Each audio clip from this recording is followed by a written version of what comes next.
Straight line में हमने काफ़ी चीज़ें बेसिक्स पढ़ ली है, उसी को आगे कंटिन्यू करते हुए आज जो हम डिस्कस करने जा रहे हैं, हम टू इंटरसेप्ट फॉर्म को डिस्कस करने जा रहे हैं। आप सभी का डीपी क्लासेस से स्वागत है। इसी को आगे आगे कंटिन्यू करें। इसमें वन बाय वन एक कॉन्सेप्ट्स को सारे क्लियर करते जाएंगे, जिससे कि आपको 11th क्लास के क्वेश्चंस करने में प्रॉब्लम ना आए, क्योंकि बेसिक कॉन्सेप्ट अगर क्लियर है तो क्वेश्चंस करना बहुत आसान है। कंटिन्यू करें, लास्ट तक बने रहना, और पसंद आए तो लाइक जरूर करना, अपने फ्रेंड्स को भी शेयर करना, सब्सक्राइब किए बिना मत जाना। बोला है two intercept form. Two intercept form का मतलब समझना, ये हमारा x हो गया, ये y हो गया, ये हमारा ओरिजिन हो गया, ठीक है। x डैश और ये y डैश, ठीक है। एक लाइन है, सपोज ये एक लाइन है, मैं एनसीईआरटी को ही टारगेट कर रहा हूँ, उसी के अकॉर्डिंग चल रहा हूँ। जैसे एनसीईआरटी की बुक को पढ़ो तो आपको नहीं लगे कुछ अलग से है, ठीक है ना। टू इंटरसेप्ट होम तो 2 पॉइंट्स में लेता हूँ। सपोज ये L आपकी लाइन होगी, तो 2 पॉइंट्स लिया हमने। एक पॉइंट सपोज मैंने ये लिया, जिसको मैंने P1 नेम दिया। एक पॉइंट मैंने ये लिया, जिसको मैंने P2 नाम दिया, ठीक है। P1 के कोऑर्डिनेट को मैं लेता हूँ x1, y1, और दूसरा पॉइंट जो है P2, इसके कोऑर्डिनेट लेते हैं x2, y2। क्लियर है ना, ठीक है। तो एज्यूम किया हमने लेट P1 जिसके कोऑर्डिनेट है आपके x1, y1, और दूसरा कोऑर्डिनेट है P2 जिसके दूसरा पॉइंट है P2 जिसके कोऑर्डिनेट है x2, y2। एक आर्बिट्ररी पॉइंट हम लेते हैं, जो हमेशा जनरल लेते हैं हम इक्वेशन फाइंड आउट करने के, जिसको P में मान रहा हूँ, और इसके कोऑर्डिनेट लिया x, y, ठीक है। तो P जो हमने लिया है उसके कोऑर्डिनेट है x, y। अब हमें निकालना है क्या, स्लोप।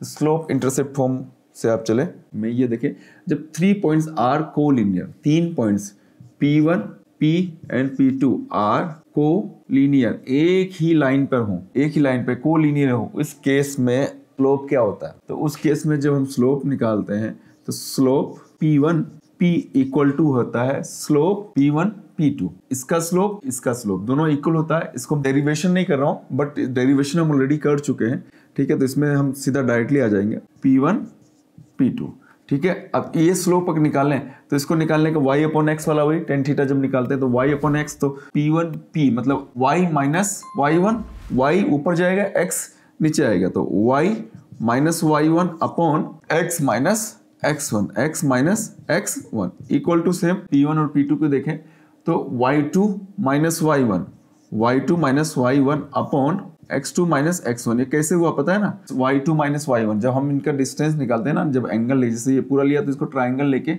इस तरीके से लेते हैं, तो y, ये y एक्सिस, ये x एक्सिस, तो y जो आता है ना, y खाली यहाँ से यहाँ तक की जो डिस्टेंस आएगी y2 माइनस y1 होगी, आप निकाल सकते हो। यहाँ y2 और इस पॉइंट तक y1, तो दोनों का डिफरेंस जो होगा, जैसे इस वाले पॉइंट से y के लिए और x के लिए यहाँ से, तो ये x2 माइनस x1 होगा। कैसे, यहाँ से यहाँ तक x1 और ये x2 हो जाएगा। इसके डेरिवेशन ऑलरेडी हम कर चुके हैं। इसको कई तरीके से आप प्रूव कर सकते हो, बस डेरिवेशन कहीं कोई नहीं पूछता है, आपको ये सारी चीजें पता होनी चाहिए, क्योंकि सीधा सीधा क्वेश्चन आ जाता है इन पे बेस्ड। तो y minus y1 upon x minus x1 is equal to y2 minus y1 upon x2 minus x1। अब इसको यहीं रखो, इसको उस तरफ सेंड कर दो, तो क्या हो जाएगा, देखो y minus y1 equal to y2 minus y1 upon x2 minus x1 bracket में x minus x1। Standard form हो गया 2 पॉइंट इंटरसेप्ट फॉर्म।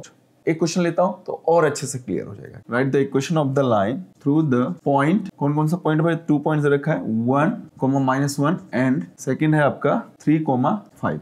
2 पॉइंट रखा है 1, -1 और दूसरा क्या है 3, 5।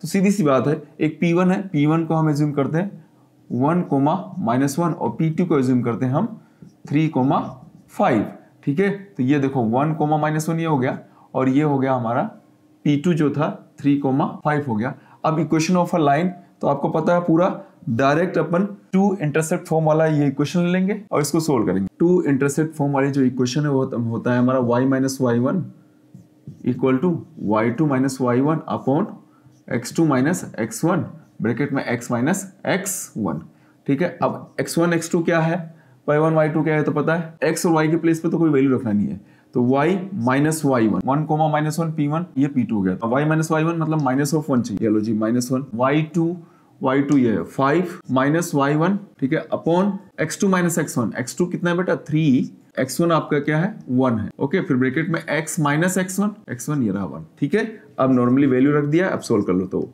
हो गया +1, ये 5 + 1 अपॉन 2 x माइनस 1। कट करो, इसको सोल्व करो जल्दी से, y + 1 is equal to 6 upon 2 x minus 1, 2 × 2, 2 × 3 = 6, तो ये क्या y + 1 is equal to 3 × x minus 1 bracket में है मल्टीप्लाई कर दो इसको, तो 3x माइनस ऑफ 3। ठीक है, अब इन सबको इस तरफ लेके चले जाओ तो क्या हो जाएगा, 3x माइनस ऑफ 3 पहले से था, ये दोनों गए माइनस वाई माइनस 1 हो गया। अब नॉर्मली सोल्व किया तो 3x माइनस वाई और ये हो गया माइनस का 4 इक्वल टू 0। भाई इक्वल टू 0 लगाना मत भूलना। ये इक्वेशन आ गई, चेक कर लेते हैं राइट है या wrong. 3x minus y minus 4, yes absolutely right. ये तो इक्वेशन हो गया। आई होप ये समझ में आ गया बेटा। फिर भी कहीं कुछ डाउट हो तो बेटा कमेंट्स करके जरूर पूछना। ध्यान रखना क्वेश्चन की सिचुएशन को समझना, इस तरह के क्वेश्चंस की प्रैक्टिस करो। तो कमेंट्स करके बताओ, पसंद आया तो लाइक करो, अपने दोस्तों को शेयर भी करो। तो अगले लेक्चर में वापस मिलते हैं, तब तक के लिए bye bye, take care, all the best.